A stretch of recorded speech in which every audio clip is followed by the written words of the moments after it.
বুঝতে পারছি যে তোমার আগে থেকেই বাগদত্তা রয়েছে এবং তুমি তাকে বিয়ে করার স্বপ্ন দেখেছো। হ্যাঁ, কিন্তু তার সঙ্গে তো তোমার বিয়ে হয়নি, তাই না? মা ছাড়া লক্ষ্মীর কৃপায় তো ঝাঁপির সঙ্গেই তোমার বিয়ে হয়েছে।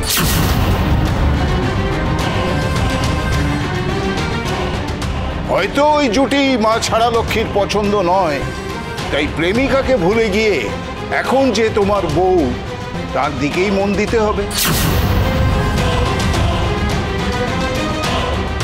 তার মানে আমি বললাম আমার একজন প্রেমিকা আছে, আমি তাকে ভালোবাসি, তাকে বিয়ে করতে চাই, এটা জানার পর একটা ফালতু ঘটনাকে বিয়ের মান্যতা দিতে বলছেন আপনারা? হ্যাঁ বলছি, আর যেটা বলছি তোমাদের ভালোর জন্যই বলছি। দয়া করে আমাদের ভালো নিয়ে আপনাদেরকে আর ভাবতে হবে না। দীপদা, তুমি এত অধৈর্য হয়ে যেও না, তুমি শান্ত হয়তো রিয়্যাক্ট করো না। বুঝতে পারছিস না এটা?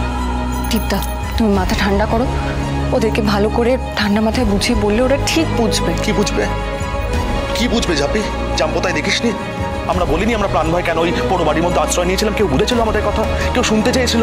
এরাও ঠিক একই গোত্রের মানুষ, এরা নিজেরা যেটা ভাবে সেটাকেই আমাদের উপর চাপিয়ে দিতে চায়, চাপিয়ে দিচ্ছে। আমাদের তাতে ক্ষতি হোক না হোক কিচ্ছু যায় আসে না এদের। শুনুন, একবার যে ভুল আমাদের সঙ্গে হয়েছে সেই ভুলের রিপিট আমরা করব না।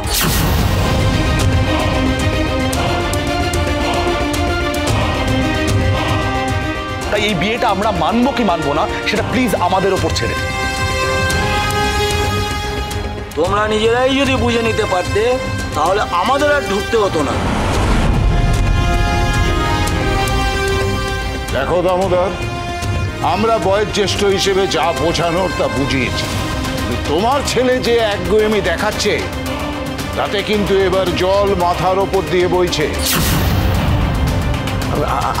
আমি বোঝাচ্ছি মশাই।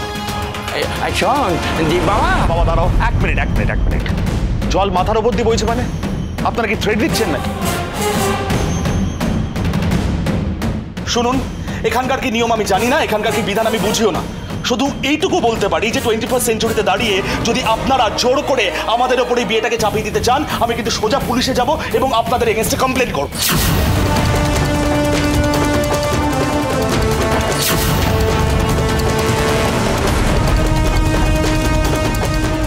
পুলিশে যাবে? বেশ, তাহলে তো এই আলোচনা এখানেই শেষ।